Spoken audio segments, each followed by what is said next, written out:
샬롬 샬롬 샬롬 샬롬 샬롬. 하나님 사랑합니다. 여러분 주 안에서 사랑합니다. 오늘 역대상 2장 전체 중에서 1절에서 17절까지 한번 같이 나눠보도록 합니다. 55절까지 이제 좀 깁니다. 전체적인 부분을 한번 들어보도록 하죠. 중요한 부분들을 잠깐 짚어보고 갈까요? 갈미의 아들 아갈에 대해서 2장 7절에 아갈은 갈미의 아들 아간의 다른 이름이에요. 아간 아시죠? 아간 그는 하나님께서 온전히 바치라는 물건을 훔쳤어요. 그죠? 자기가 사기마에 뻗게 됐어요. 그래서 악어 골짜기에서 돌에 맞아 죽습니다. 여호수아 7장 24절에서 26절에 증거하죠. 진멸시킬 물건, 진멸하라고 그런 걸 안 했어요. 아간은. 그죠? 7절에 보면 갈미 아들은 아갈이니 그는 진멸시킬 물건을 범하여 이스라엘을 괴롭힌 자이며 이렇게 얘기합니다. 하나님의 약속을 안 지켰기 때문에 본인은 돌 맞아 죽었지만 이스라엘들로 아주 패하는 게 아주 커다란 그 사건을 일으키죠. 아간의 범죄를 좀 더 보면 바칠 물건, 진멸시킬 물건, 진멸시킬 물건이란 멸망시킬 물건이라는 의미가 아니라 하나님께 바쳐야 할 물건을 훔친 거예요. 아간의 범죄는 하나님께 바쳐야 할 물건을 취했다. 하나님께 바쳐야 할 물건이라 반드시 하나님께 드려야 할 물건을 의미합니다. 여호수아 1장 7장 1절에 바친 물건으로 말미암아 범죄하였으니 아간이 온전히 바친 물건을 가졌음이라 이렇게 아주 적나라하게 지적합니다. 바친 물건을 취하면 도리어 자신이 바쳐지게 된다는 거죠. 하나님께 바쳐야 할 것을 취하면 취한 자가 도리어 하나님께 바침이 되는데 이는 하나님께 화를 당하게 된다는 의미라는 거죠. 아간은 반드시 바쳐야 할 물건을 취함으로 인해 도리어 자신이 바침이 되어 하나님으로부터 화를 당했다. 여호수아 7장 22절에서 26절에 증거합니다. 보아스 우리가 잘 아는 사람이죠. 베들레헴의 유력한 자 룻기장 1절에 나오는 주인공이죠.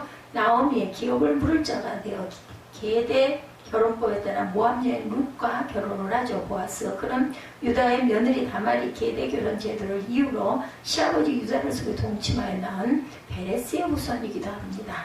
아비새와 요압과 아시헬 16절이죠. 아사헬인가요? 16절 봅니다.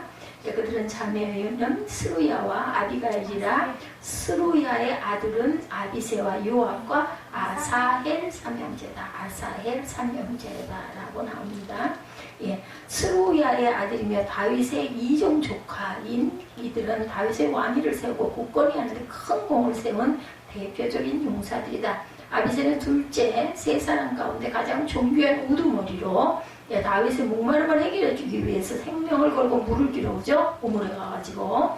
요압은 다윗의 군사령관으로 다윗의 정권 말기까지 충성을 다했습니다. 요압 장군. 그리고 아사엘은 다윗의 30명의 용사 가운데 하나이며 이스보셋과의 전투 중 아브넬에게 살해를 당합니다. 아마사 17절에 소개되죠. 예델부가 아비가일 예사에 낳은 아들로 다윗의 조카이며 요압과는 이종사촌. 아마사는 압살롬의 반역 때 그 지휘관이 되었고 반역 후에는 요압을 대신해서 여호와의 지휘관이 되었습니다. 그러나 세바의 반란을 진압하는 과정에서 이종사촌간인 요압에 의해서 살해를 당합니다. 아마사.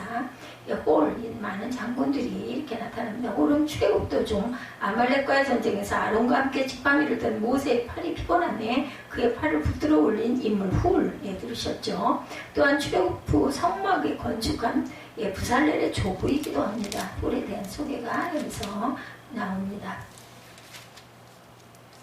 부살렐 2장 20절이죠. 부살렐은 하나님의 영으로 충만해서 지혜와 총명과 지식과 여러가지 재주로 하나님의 성소와 성물을 제작할 수 있는 특별한 능력을 받은 사람입니다.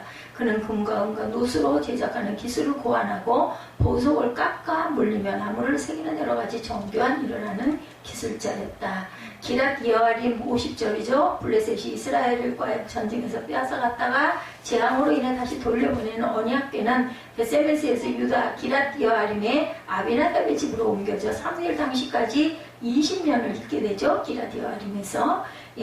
한편 법궤가 다윗에 의해 다윗성으로 옮겨질 때까지 이곳에 있은 기간을 사무엘의 7기간과 사울 왕정 40년을 계산하면 최소 60년 이상이나 그 자리에 있었다라고 증거됩니다.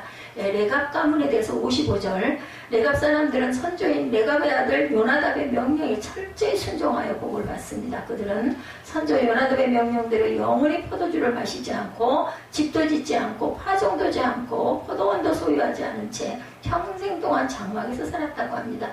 하나님은 죽은 선조의 명령도 지키는 레갑 사람들을 빗대어 살아계신 하나님의 명령조차 듣지 않은 이스라엘 백성의 불순종을 지적하시기도 합니다. 한편 레갑의 아들 여호나답은 북이스라엘 아합 왕 때 예후와 함께 바알을 섬기는 자들을 죽이는 소탕하는 그 일을 감당했다 이렇게 나타납니다. 역대상 2장에는 이스라엘의 12아들의 이름, 유다 자손의 족보가 나열되어 있습니다. 특히 유다 지파의 이름은 메시아가 나실 계보에 따라서 소개가 되죠. 이스라엘의 12지파 중에 유다 지파가 가장 먼저 언급되는 이유는 언약 백성의 정통성과 부속사적 흐름이 바로 이들을 통해서 이어져 있기 때문이다. 유다 지파가 제일 먼저 등장을 하죠.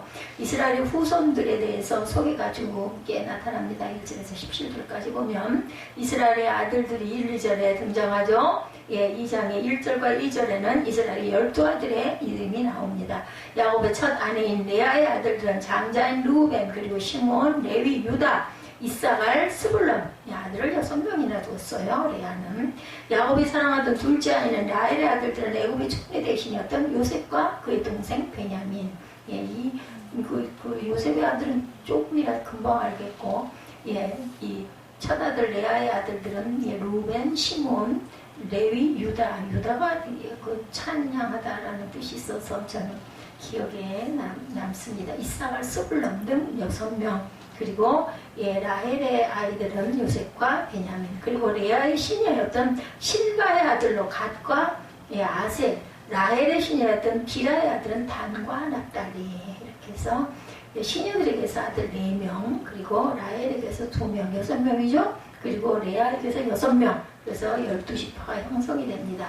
르우벤, 창세기 29장 32절이죠. 레아가 임신하여 아들을 낳고 그 이름을 르우벤이라 하여 이르되 야훼께서 나의 괴로움을 돌보셨으니 이제는 내 남편이 나를 사랑하리로다 라는 뜻을 갖고 있습니다. 르우벤은 뜻이 아주 좋죠. 스불론, 창세기 30장 20절이죠. 르우벤은 창세기 29장 32절.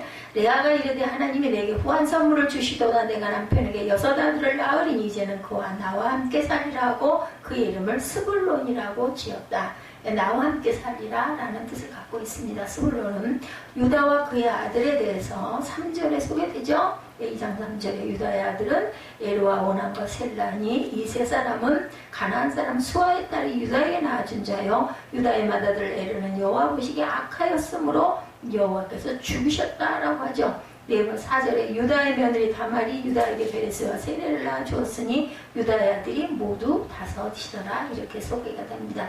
유다가 이방 여인과 결혼해서 낳은 아들은 에르, 오난, 셀라. 그죠? 에르는 다말과 결혼하였으나 하나님께서 그를 죽이십니다.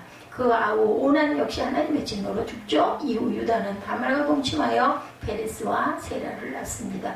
유다에 대해서 창세기 29장 35절이지요. 그가 또 임신하여 아들을 낳고 레아겠죠. 내가 이제는 야훼를 찬송하리로다 하고 이로 말미암아 그가 그 이름을 유다라 하였고 그의 출산이 멈추었더라. 그래서 참 유다라는 이름을 많이 쓰다가 가룟 유다 바람에 그만 유다라는 이름들을 짓지 않았다고 합니다.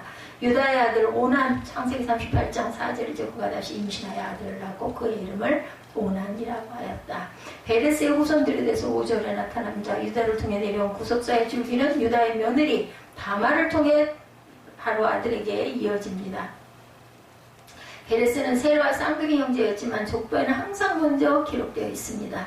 그 이유는 베레스의 후손들이 유다 가문에서 지도자적 위치에 있었고 다윗의 선조로 예수님의 족보에 직접 관계되었기 때문이다.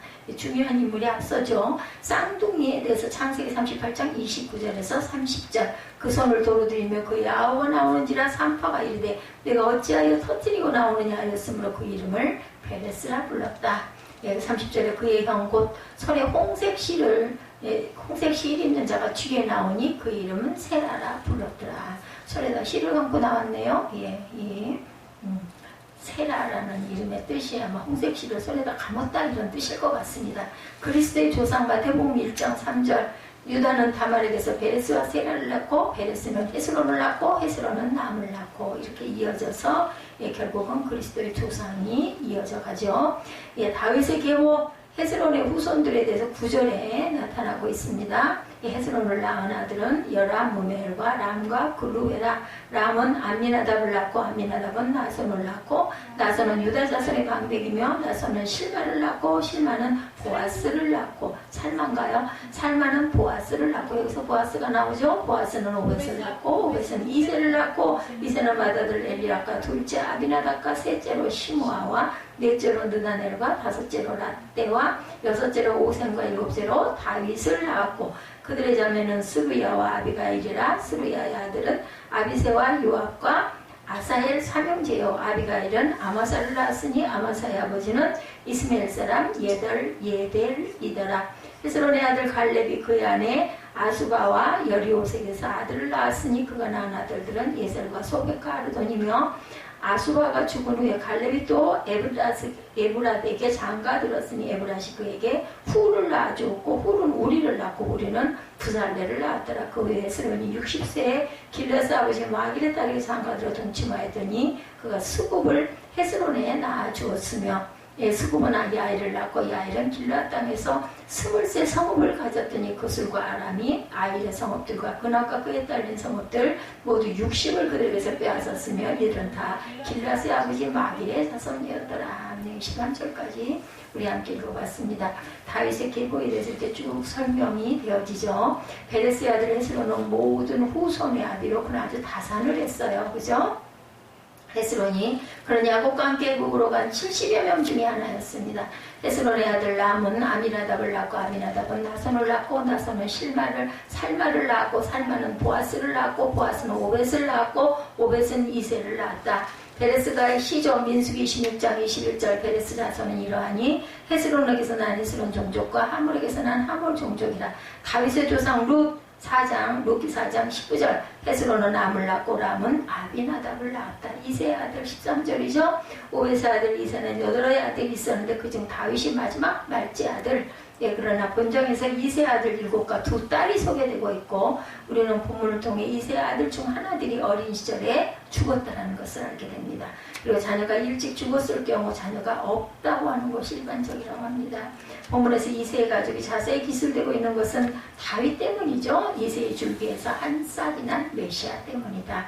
이세의 아들 엘리압 사무엘상 16장 6, 7절에도 등장합니다. 그들이 오면 사무엘이 엘리압을 보고 마음에 이르기를 여호와의 기름 부으실 자가 과연 주님 앞에 있도다 하였더니 7절에 보면 사무엘상 16장 7절에 야훼께서 사무엘에게 이르시되 그의 용모와 키를 보지 말라. 내가 이미 그를 버렸노라. 내가 보는 것은 사람과 같지 아니하니 사람은 외모를 보거니와 나 야훼는 중심을 보느니라 하시더라. 이세의 막내 아들 다윗에 대해서 사무엘상 16장 10절과 11절입니다. 이세가 그의 아들 7을 사무엘 앞으로 지나가게 하나 사무엘이 이세에게 이르되 야훼께서 이들을 택하지 아니하셨느니라 하고 사무엘이 이세에게 이르되 내 아들들이 다 여기 있느냐. 이세가 이르되 아직 막내가 남았는데 그는 양을 지키나이다. 사무엘이 이세에게 이르되 사람을 보내어 그를 데려오라. 그가 여기 오기까지는 우리가 식사자리에 앉지 아니하겠노라. 이렇게 사무엘이 마지막 이세에게 말을 하죠. 다윗을 데리고 오라고. 다윗에 대해서 15절에 6째로 요셉과 7째로 다윗을 낳았다라고 얘기합니다. 이세의 말째 아들인 다윗은 하나님으로부터 많은 사랑을 받았죠. 하나님께로부터 세우심을 입은 다윗은 정치적인 통일 왕국 기틀을 확고히 다졌을 뿐 아니라 제도적 종교적인 면에서도 업적을 크게 남깁니다. 베들레헴에서 출생하죠. 사무엘상 17장 12절에 보면 다윗은 유다 베들레헴 에브랏 사람 이세라는 사람의 아들이었는데 이세는 사울 당시 사람 중에 나이가 많아 늙은 사람으로 8 아들이 있었다라고 증거합니다. 여호와의 택한 자 사무엘상 16장 1절에 여호와께서 사무엘에게 이르시되 내가 이미 사울을 버려 이스라엘 왕이 되지 못하게 하였거늘 내가 그를 위하여 언제까지 슬퍼하겠느냐. 너는 불에 기름을 채워가지고 가라. 내가 너를 베들레헴 사람 이세에게로 보내기니 이는 내가 그의 아들 중에서 한 왕을 보았느니라 하시는지라. 이렇게 증거합니다. 18절에는 헤스론의 다른 자손들에 대해서 증거하죠. 갈렙 자손과 스굽. 헤스론이 낳은 갈렙은 구절의 글루베와 동일 인물이다. 갈렙이 구절에 나오는 글루베 같은 동일 인물. 갈렙은 후를 낳고 후는 우리를 낳고 우리는 부살레를 낳았다. 부살레는 성막 건축에 큰 공을 세운 인물이죠. 헤스론은 세 아들을 낳은 60세의 길르앗 아비마길의 딸에게 장가들어 수곱을 낳습니다. 아론의 조록자 훌, 아까 우리 같이 읽었죠. 장로들에게 이르되 너희가 여기서 우리가 너희에게로 돌아오기까지 기다리라. 아론과 훌이 너희와 함께 하리니 물은 일이 있는 자는 그들에게로 나아갈지니라 하고, 성막 공사의 감독자 부살렐이죠. 출애굽기 35장 30절에 모세가 이스라엘 자손에게 이르되 볼지어다 여호와께서 유다 지파 훌의 손자여 우리의 아들인 부살렐을 지명하여 이르시고 하나님의 영을 그에게 충만하게 하여 지혜와 총명과 지식으로 여러 가지 일을 하게 하셨다라고 증거합니다. 여라무엘의 자손들 25절에 헤스론의 맏아들 여라무엘의 아들은 맏아들 람과 분하와 오렌과 오셈과 아히야. 지성이라는 뜻을 가진 분하는 유다 지파에 속한 여라무엘 시종내의 한 가족의 우두머리. 헤스론의 아들 중 람은 메시아 및 다윗의 조상이 됩니다. 헤스론의 자손들은 각기 헤브론과 베들레헴 그리고 기란 여아림 성읍들을 형성한 핵심 지도자이기도 했다. 람, 룻기 4장 19절에 헤스론은 람을 낳고 람은 아비나답을 낳고, 헤스론의 아들 여라무엘 역대상 2장 9절 헤스론이 낳은 아들은 여라무엘과 람과 글루베라. 그래서 다윗 계보까지 설명을 하느라고 여기까지 와서 이 주석이 그 결론을 내립니다.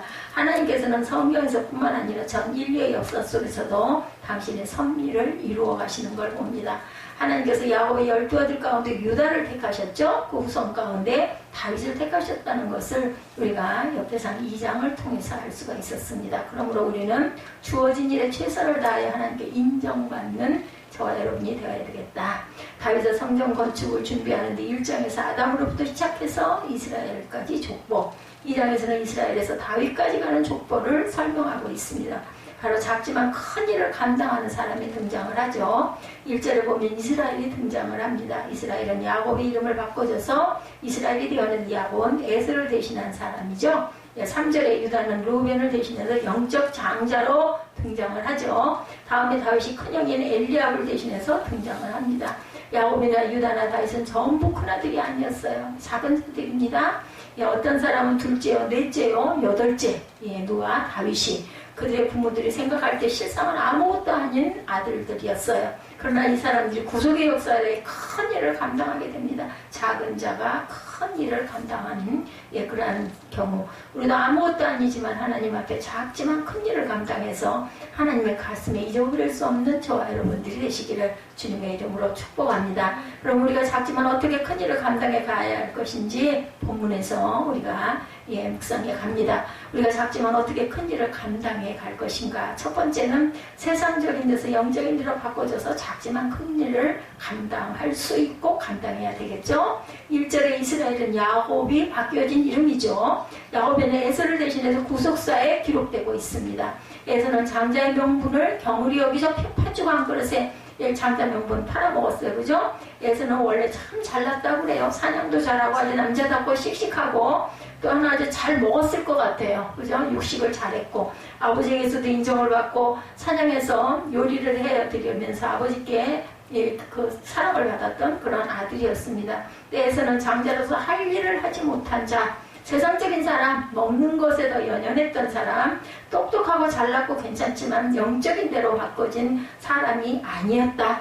이렇게 똑똑하고 잘나면 영적이기가 힘들다는 거죠. 왜냐하면 자기가 먼저 가요. 자기 머리가 먼저 그런 게 어디 있어 이렇게 가게 되죠. 그리고 순종을 잘하지 않습니다. 자기 잘났다고 똑똑한 체를 하죠. 토를 답니다. 순종할 줄은 모릅니다.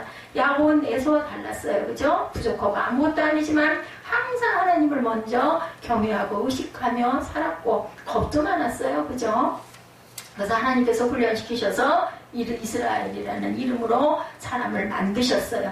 야곱은 자기를 위해 살았지만 이스라엘은 남에게 주는 사람이었다. 원래 야곱은 하란으로 도망가서 20년을 훈련을 받고 훈련 과정이었어요. 그 20년 동안이 11명의 아들과 1명의 딸을 낳아서 20년 만에 고향 땅으로 돌아오는데 우리 뭐 내용 잘 알죠. 약복강가에 혼자 남아서 천사와 씨름을 하다가 하도뼈가 부러지는 경험을 하고 이스라엘이라는 이름을 천사에게 받죠. 그 천사라는 그 존재는 바로 하나님이셨습니다. 그리고 하나님을 만나 기다리시다는 베델로 올라가야 되는데 숫꽃과 세겜에 머물다가 올라가지 않음으로 말미암아 디나 강간 사건을 통해서 또 아주 한바탕 난리가 나죠. 예, 불러 올리시는데 환난 날에 나와 함께 하신 하나님께서 올라가심으로 이름이 야곱에서 이스라엘로 바뀌어지게 되고 나중에 굽에 들어가 바로와 요셉의 2아들과 12아들들의 축복받는 자가 됩니다. 그래서 모아대 12지파를 그죠? 퍼뜨리게 되는 아주 귀한 일을 하는 중추가 됩니다. 야곱이 작지만 큰 일을 감당을 한 거예요. 이렇게 여리고 약하고 어려서부터 여성스럽게 엄마 치마궁둥이 따라다니는 야곱이 오히려 이렇게 큰 일을 한다. 에서를 대신해 작지만 구속의 역사에서 12지파를 형성시키는 큰 일을 감당. 누가 알았겠습니까? 우리도 세상적인데 영적인 대로 바뀌어져서 작지만 큰 일을 감당하는 저와 여러분이 되셔야겠습니다. 예지가 이렇게 될 줄 누가 알았겠습니까? 그죠? 승승장구하고 아주 악착같이 잘 살 것이라고 생각했는데 그만 엉덩이에서 뿔이 났어요. 그죠? 성경은 말씀합니다. 로마서 12장 1, 2절이죠. 그러므로 형제들아 내가 하나님의 모든 자비 하심으로 너희를 권하노니 너희 몸을 하나님의 기뻐하시는 거룩한 산제사로 드리라. 이는 너희에 드릴 뭐예요? 영적 예배니라. 영적 예배를 기뻐하고 잘 드리는 자는 눈에 보이는 것 없고 손에 잡히는 것 없지만 하나님께서 큰 축복으로 주실 줄 믿습니다. 너희는 이 세대를 본받지 말고 오직 마음을 새롭게 함으로 변화를 받아 하나님의 선하시고 기뻐하시고 온전하신 뜻이 무엇인지 분별하도록 하라. 바울은 세상적인 데서 영적인 데로 관점을 받고 올바른 신앙생활을 하라고 로마서의 결론을 말씀합니다. 여기서 기뻐하시는 거룩한 산제사로 드리라고 하는데 이 말은 삶이 예배가 되게 하라는 뜻을 갖고 있죠. 어디를 가도 누구와 만나도 내가 무엇을 해도 그 장소가 예배 장소가 되어야 한다. 뭐 하다못해 담소를 나눠도 그죠? 결론은 하나님에게로 돌아가야 됩니다. 저처럼 드라마를 보고 나도 거기서 하나님의 음성을 듣게 되고 감동을 받게 되는, 그래서 10번도 돌려서 보기도 하고 그냥 일상에 틀어놓기도 합니다. 2절에 보면 이 세대를 본받지 말고 마음을 새롭게 함으로 변화를 받아라. 변화를 받는다는 것은 내 관점을 바꾸는 것을 말합니다. 혼자 부지런하게 있는 것보다는 그게 훨씬 전에 정신건강에 주고가 떨어뜨렸더라고요.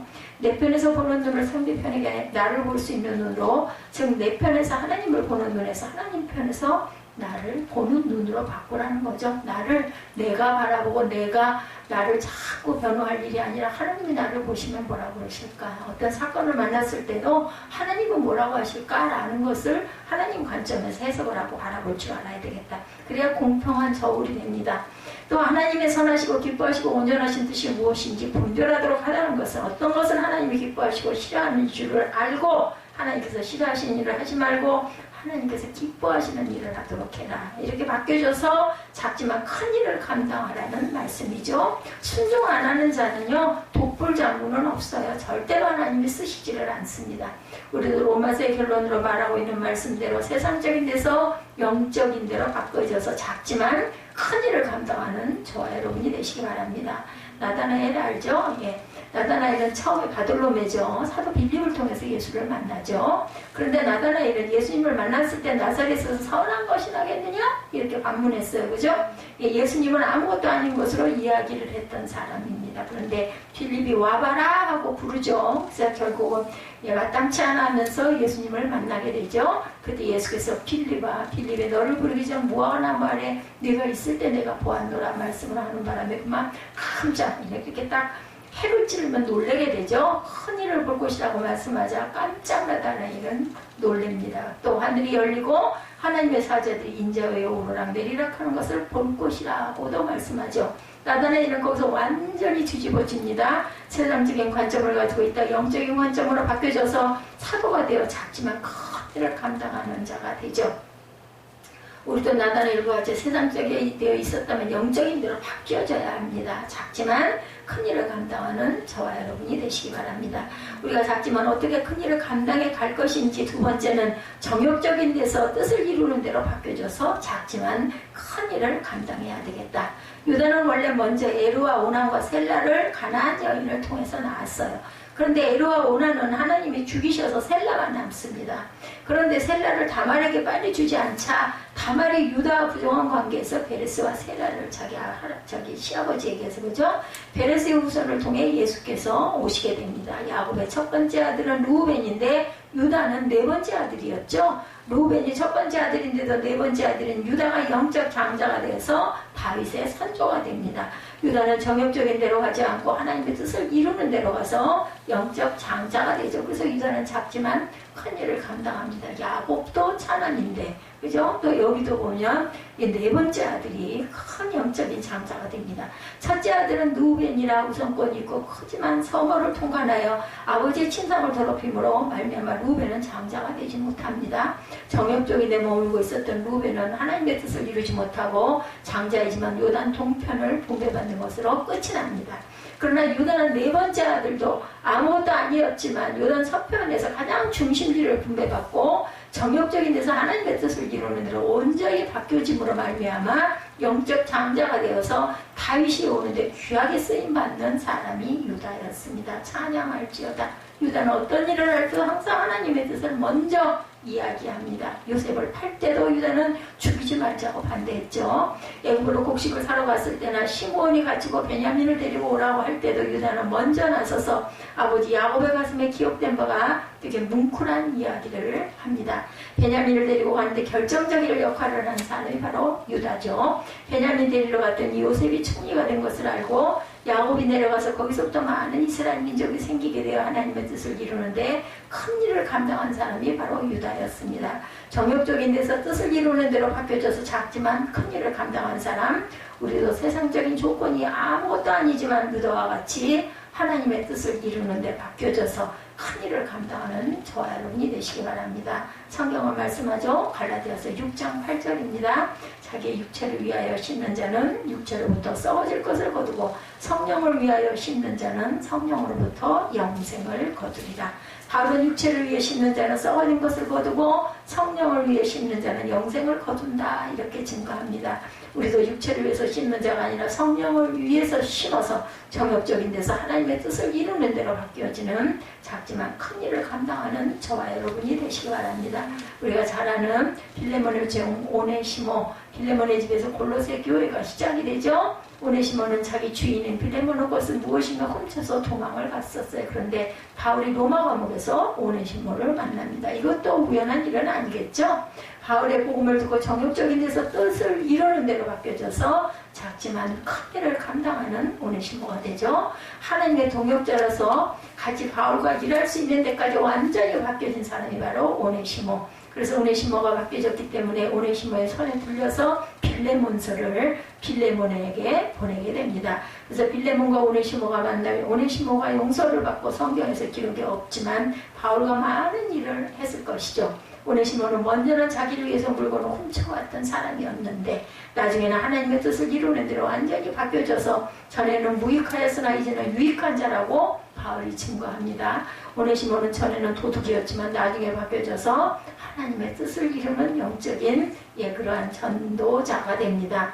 우리도 정욕적인 데서 하나님의 뜻을 이루는 대로 바뀌어져서 작지만 큰 일을 감당하는 저와 여러분들이 되시기를 바랍니다. 우리가 작지만 어떻게 큰 일을 감당해야 할 것인지, 세 번째, 육신적인 데서 인정받는 대로 바뀌어져서 작지만 큰 일을 감당하십시다. 다윗이 기록되어 있는데 아버지가 이새였죠. 세 번째, 다윗은 8번째 아들이고 큰형은 엘리입니다. 사무엘이 이새를 통해 자기 아들들을 다 데리고 오라고 해서 그 아들 중에 기름 부으려고 했는데 먼저 큰아들 엘리압이 지나가니까 사무엘도 깜짝 놀랄 정도로 너무나 얼짱 잘생겼어요. 사무엘도 이 사람인가 보구나 하고 기름을 부어야 됩니까? 라고 했는데 하나님께서는 아니다 라고 말씀을 하시죠. 성령께서 말씀하셨겠죠. 두 번째 아비나답이 지나가도 아니다. 감동이 오지라는 거예요. 세 번째 삼마가 지나가도 아니다 라고죠. 하나님께서 외모를 보지 않으시고 중심을 보시고 계셨다. 자기 형 7명은 아버지가 데리고 나와 전부 다 지나갔지만 기름을 부을 자가 없었어요. 그죠? 아버지도 생각할 때 다윗은 말제라 데리고 오지도 않았어요. 제일 조그맣고 못생기고, 그죠? 양을 지켜야 하니까 너는 양이나 지키고 있어라, 올 필요가 없다 했던 거죠. 7명은 이새가 보아도 왕이 될 만한 자격이 있다고 생각을 해서 데리고 올라갔는데 그 아들들은 아니었던 거예요. 사무엘이 아들이 또 없느냐 묻자 이새가 아들이 하나 있기는 한데 속으로는 아무것도 아니라고 생각해도 안 데리고 온 말제 아들을 데리고 오라고 사무엘이 명령합니다. 데려왔더니 하나님께서 사무엘에게 기름을 부으라고 말씀하시죠. 여기에 엘리압이나 아비나답이나 삼마나 그 외 여러 명의 형들은 세상적으로 볼 때 괜찮은 사람들이었습니다. 육신적인 조건으로 보면 아무것도 아닌 사람이 바로 다윗이었죠. 그래서 다윗은 자기 집에서 양을 치고 있으라는 아버지의 명령을 아주 잘 듣습니다. 그러나 다윗을 하나님께서는 그런 다윗을 인정하셨다. 아시겠죠? 무슨 뜻인지. 엘리압은 육신적인 사람이라 인정하지 않으셨지만 다윗은 하나님께서 인정한 사람이었습니다. 아무리 육신적으로 뛰어나도 하나님이 인정하지 않으면 아무것도 아니죠. 아무리 세상적으로 얼짱이고 용감하고 뛰어나고 지략이 대단하다 하더라도 아무것도 아닌데 하나님 앞에 인정받으면 대단한 자가 되는 그러한 인정받는 자. 그래서 8째 아들이었지만 왕이 되죠. 나에게 합한 자다라는 칭찬을 받는 그런 대단한 다윗이 됩니다. 왕 중의 왕, 그죠? 작지만 큰 일을 감당한 사람. 예수님을 설명할 때 아브라함과 다윗의 자손 예수 이렇게 말하죠. 그래서 예수님은 아브라함이 한 기둥이요 다윗이 한 기둥인 것을 말합니다. 그래서 아브라함의 자손이라는 말은 예수께서 메시아시다라는 말씀이고 다윗의 자손이라는 말은 예수께서 진정한 왕이라는 뜻을 갖고 있습니다. 다윗은 진정한 왕이었습니다. 하나님 앞에 인정받는 왕 다윗이죠. 우리도 다윗과 같이 육신적인 데서 인정받는 쪽으로 바뀌어서 작지만 큰 일을 감당하는 저와 여러분이 되실 줄 믿습니다. 성경은 말씀합니다. 야고보서 1장 12절입니다. 시험을 참는 자는 복이 있도다. 이것에 옳다 인정하심을 받은 후에 주께서 자기를 사랑하는 자들에게 약속하신 생명의 면류관을 얻을 것입니다. 야고보는 시험을 참는 자가 복이 있다고 말하죠. 시험을 참아서 인정을 받으면 약속하신 면류관을 주실 것이라는 거죠. 우리도 육신대적인 것을 인정받는 대로 다윗까지 바뀌어져서 작지만 큰 일을 감당하는, 그래서 약속하신 면류관을 받는 저와 여러분이 되시기 바랍니다. 나아만은 수리아의 장군이었죠. 문둥병이 들렸어요. 근데 북이스라엘 왕 앞에 많은 예밀과 수리아 왕의 편지를 가지고 와서 문둥병을 고쳐주려고 왔을 때 북이스라엘 왕이 나는 문둥병을 못 고치는 사람이라고 걱정하고 있을 때 엘리사가 나아만을 자기에게 보내주라고 하여 나아만이 엘리사 앞에 왔어요.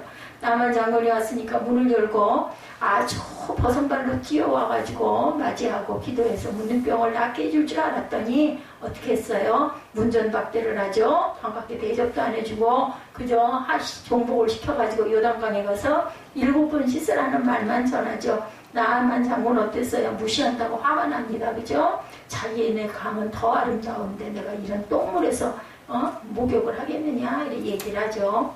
요단강이 하필이면 우리 동네 가면 얼마든지 좋은 강이 많은데 왜 하필이면 이 더러운 구정물이 있는 요단강에서 하라고 그러니까 화를 내지만 종의 말을 받아들입니다. 그게 훌륭한 점이었어요. 그죠? 그것쯤이야 못하겠습니까? 죠? 요단강에가 7번 몸을 담그자 어린아이의 살과 같이 깨끗하게 났습니다. 육신적인 데서 인정받는 대로 바뀌어지자 문둥병이 나은 거예요. 문둥병이 나 엘리사 앞에 고개를 숙이고 선물을 주려고 했는데도 엘리사가 안 받죠. 나아만이 육신적인 데서 인정받는 대로 바뀌어져도 작지만 큰 일을 감당합니다. 우리도 나아만과 같이 육신적인 데서 인정받는 대로 바뀌어져서 작지만 큰 일을 감당하는 저와 여러분이 되시기를 주님의 이름으로 축복합니다. 오늘 1절에서 17절 다윗의 계보까지 갔어요. 그죠? 2장에서는 1장에서는 아브라함과 이스라엘에게까지 갔습니다. 우리는 어떤 대단한 존재도 아닙니다. 실상은 아무것도 아니죠. 작고 아주 부족합니다. 그러나 작은 것으로 그대로 있는 것이 아니라 하나님께서 우리를 보시고 기억하실 만한 큰 일을 감당하는 사람이 되게 하신다는 것. 어떨 때 순종할 때 이 육신적인 것에서 영적인 사람으로 변화될 때 우리가 작지만 어떻게 큰 일을 감당하여 갈 것인가. 첫 번째 세상적인 데서 영적인 데로 바뀌어져서 작지만 큰 일을 감당하고, 두 번째 정욕적인 데서 뜻을 이루는 데로 바뀌어져서 작지만 큰 일을 감당하고, 세 번째 육신적인 데서 인정받는 데로 바뀌어져서 작지만 큰 일을 감당해서 하나님 앞에 인정받고 칭찬받고 생명의 멸류관을 받아 쓰시는 저와 여러분이 되시기를 주님의 이름으로 축복합니다.